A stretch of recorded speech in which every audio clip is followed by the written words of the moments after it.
Les antipodes.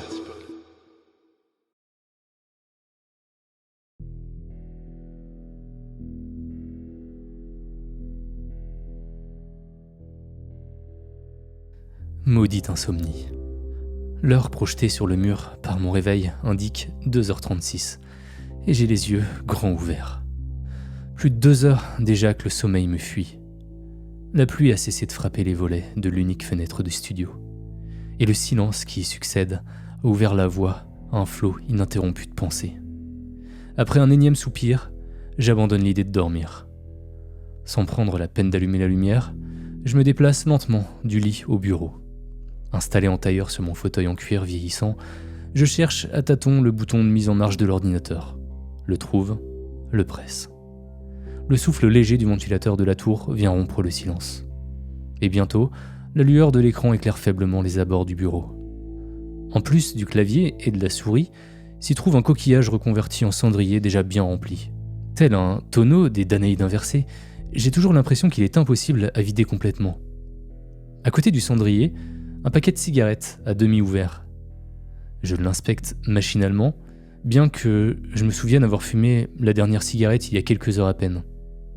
L'odeur du tabac froid flotte toujours dans la pièce. Le paquet est vide, comme attendu, ce qui m'empêche pas d'être déçu. Je l'écrase dans mon poing et l'envoie rejoindre ses prédécesseurs dans la corbeille. Je reporte mon attention sur l'écran d'ordinateur, m'empare du clavier et de la souris, et lance le navigateur internet. Je n'ai d'autre ambition que de tromper l'ennui, en attendant que le sommeil daigne se manifester. Début d'errance. J'arpente, désœuvré, mes sites, blogs et forums favoris, les uns après les autres. Telle une âme en peine, les artères désertes d'une métropole anonyme un soir d'hiver. Je lis tout, commente parfois, clique sur la plupart des liens à portée de curseur. Après consultation du dernier site de mes favoris, je jette un coup d'œil dans l'angle de l'écran. L'horloge intégrée indique 4h22, et je suis plus éveillé que jamais. La lassitude fait place à l'exaspération. Je presse violemment les touches du clavier au hasard, des deux mains, et lance accidentellement une requête sur mon moteur de recherche. Le mot-clé est composé d'une bonne dizaine de caractères, mélangeant lettres, chiffres, mais aussi caractères spéciaux, dans un ordre complètement anarchique. Question sécurité, ça ferait un excellent mot de passe. La probabilité que le moteur de recherche me renvoie un résultat est statistiquement proche du néant, arrondi à l'inférieur. Pourtant, en lieu et place du message m'invitant à vérifier l'orthographe ou à essayer d'autres mots, le navigateur affiche bel et bien un lien hypertexte. Un seul et unique lien, composé très exactement de la séquence de caractères que j'ai rageusement et accidentellement tapé, en bleu sur fond blanc. Aucune description ne l'accompagne. Je suis tellement surpris que j'en oublie immédiatement ma frustration, mon attention tout entière portée sur ce mystérieux et si improbable lien. Je me redresse en me trémoussant sur mon fauteuil et reprends possession de la souris. J'approche fébrilement le curseur du lien. La flèche se transforme en main, index pointé, et la suite de caractères se souligne. Comme pour n'importe quel lien, en somme. Pourtant, l'espace d'un instant, sans que je ne me l'explique, j'hésite à cliquer, pris d'une étrange et funeste intuition. Puis, la curiosité reprend le dessus. Du bout du doigt, je presse doucement le bouton de la souris. J'ai la sensation que le bouton s'enfonce avec une lenteur surnaturelle. Le ressort semblant s'allonger à mesure que mon doigt appuie de plus en plus fort. Clic. Le faible son émis retentit comme une détonation à mes oreilles, me faisant presque sursauter. Le lien passe brièvement au violet, puis l'écran au noir, tandis qu'une nouvelle page se charge. J'ai l'impression que le ventilateur s'est arrêté. Je n'entends plus que le bruit de ma respiration et les battements accélérés de mon cœur. Après quelques secondes, une image emplit l'écran. Une image qui me stupéfie. C'était moi. Moi, devant mon écran. L'image est en miroir, comme filmée par ma webcam. C'est d'ailleurs ma première pensée. Mais c'est impossible. Je sais que je l'ai désactivé. Pourtant, c'est bien moi. C'est moi, mais ce n'est pas moi. Je reconnais mon visage. Je porte le même t-shirt élimé d'Iron Maiden qui me sert de pyjama. Et je devine, derrière ma tête, le dossier de mon vieux fauteuil en cuir. Mais ce n'est pas moi. Sur l'écran, j'ai l'air en état de choc, le teint livide, le regard vide et la bouche entr'ouverte. Tous les traits figés dans une expression de pure terreur. J'ai bien conscience de ma propre expression. Yeux écarquillés de surprise, bouche bée. J'ai l'impression que ma mâchoire inférieure va se décrocher. Je la referme lentement, en tentant de reprendre mes esprits. Je fais un petit geste de la main, comme le chef indien saluerait le gentil cow-boy dans ces vieux westerns que mon père me montrait enfant. Comme je m'y attendais, mon double n'esquisse pas le moindre geste. Il a toujours l'air paralysé par la peur. Seul le scintillement lumineux caractéristique de l'écran sur son visage confirme qu'il ne s'agit pas d'une image figée. Mais alors, qu'est-ce que c'est ? Une vidéo filmée antérieurement, à mon insu, suite à un piratage de ma webcam ? Impossible. Je n'ai aucun souvenir de m'être jamais retrouvé dans un tel état de détresse. Peut-être un deepfake ? Ces vidéos générées par des intelligences artificielles et capables de copier les visages avec un réalisme effrayant ? Non plus. Quelqu'un aurait pu se procurer le même t-shirt, mais j'ai la certitude que cette vidéo a été enregistrée dans mon studio. Malgré la faible luminosité, je reconnais très bien mon bon vieux fauteuil, avec son invincible tache de ketchup incrustée dans la coudoir. Je discerne même au premier plan mon cendrier éternellement rempli. C'est forcément moi. Mais aucune explication rationnelle ne me vient à l'esprit. J'ai l'impression de devenir fou. J'aperçois alors une lumière rouge sur le mur derrière mon double. L'heure projetée par le réveil. Je ne sais pas vraiment à quoi cela m'avancera, mais j'approche mon visage de l'écran en plissant les yeux pour essayer de déchiffrer l'heure, malgré l'image inversée et la faible luminosité. À travers l'obscurité pixelisée, je pense deviner un 4, quand une ombre recouvre subitement les numéros. Je reprends position dans mon fauteuil. Ma respiration se coupe et mon sang se glace. Derrière mon double se tient une silhouette sombre et encapuchonnée. Soudain, un léger éclat de lumière. Un reflet sur une surface métallique. Mon cœur saute un battement.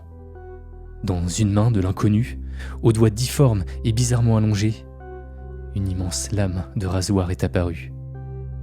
Tandis que l'inconnu l'approche lentement du cou de mon double, celui-ci reste stupidement immobile, inconscient du danger.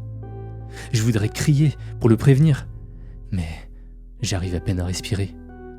Et seule une plainte étouffée parvient à franchir mes lèvres. Je me recule le plus possible dans mon fauteuil, comme pour fuir l'horreur de la situation, et je pointe naïvement le doigt vers l'écran pour l'avertir du danger derrière lui, tel un enfant devant un spectacle de guignol. Étrangement, cela semble fonctionner. J'ai l'impression que lui aussi me voit. Une lueur s'allume dans son regard, suivie d'une expression de pur effroi.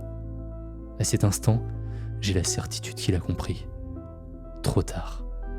De son autre main, l'homme à la capuche saisit fermement mon double par les cheveux et lui tire violemment la tête en arrière, exposant son cou et faisant ressortir sa pomme d'Adam. Horrifié, je laisse retomber ma main, impuissant. Je voudrais fermer les yeux, ne pas voir, mais j'en suis incapable. La peur me paralyse. La lame s'approche de la gorge, implacable, puis forme un léger pli en s'appuyant sur la police. J'ai l'impression de sentir le métal glacé sur ma propre gorge. D'un geste vif, la lame repart et disparaît dans la pénombre. Le temps se dilate. D'abord, rien ne se passe. Le cou de mon double semble intact. Puis, un trait sombre apparaît sur toute la largeur, en travers de la pomme d'Adam, comme tracé au feutre rouge, sur la peau blanche par une main invisible. Progressivement, les chairs s'ouvrent d'un bout à l'autre. D'abord, doucement, puis plus rapidement, comme une fermeture éclair, dessinant les contours d'un sourire sombre et cruel. Alors seulement, un abondant flot rougeâtre s'échappe en un geyser de la plaie béante. À travers une véritable pluie de sang, je vois le tueur se pencher doucement sur sa victime. Je ne vois pas son visage, dissimulé dans l'ombre de la capuche, d'une épaisseur et d'une profondeur abyssale.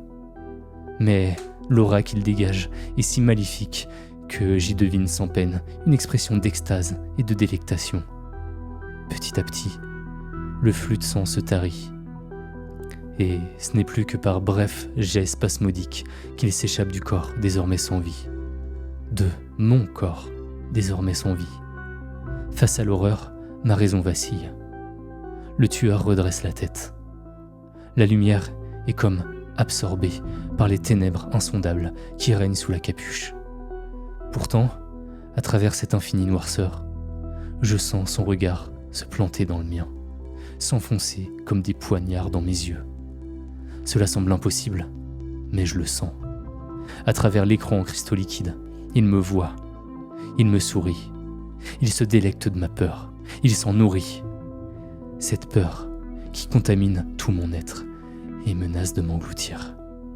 Bientôt, la folie semble être la seule échappatoire, et je suis sur le point d'y succomber, quand l'image disparaît soudainement, à la façon d'un téléviseur qui s'éteint. Seule la diode bleue au coin de mon écran m'indique qu'il est toujours allumé. Mais je suis plongé dans le noir, et j'en suis soulagé. Avec un peu de lumière, mon écran me renverrait mon propre reflet épouvanté, et je ne suis pas sûr que je pourrais le supporter. Le répit est de courte durée. Une nouvelle image apparaît. Moi, de nouveau. Encore un double, tout du moins. Même point de vue, même tenue, mais vierge de toute trace de sang. Vivant. Mais le souvenir tout frais du meurtre me hante.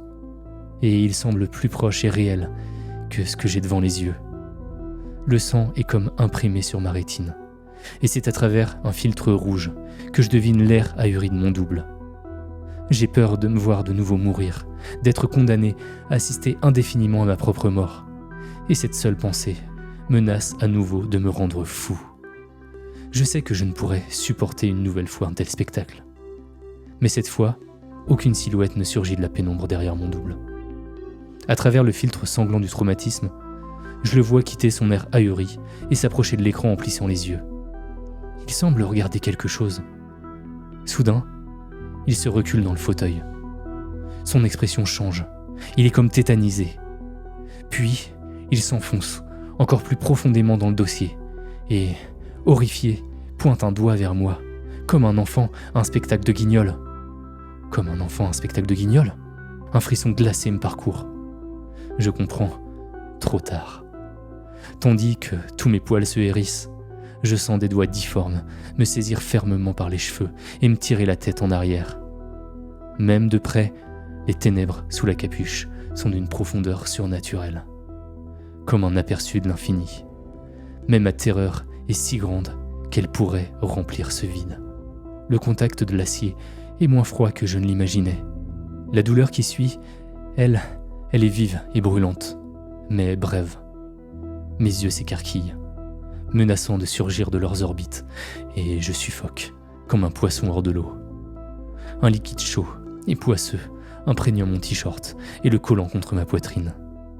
Je sens cette chose sous la capuche, cette chose maléfique, surnaturelle et cruelle, jouir de chaque seconde, tandis que la vie me quitte et s'échappe par vagues spasmodiques de la plaie béante dans mon cou. Mais, petit à petit, la douleur et la peur me quittent également, et je sens venir enfin, comme une délivrance, le sommeil, un sommeil éternel.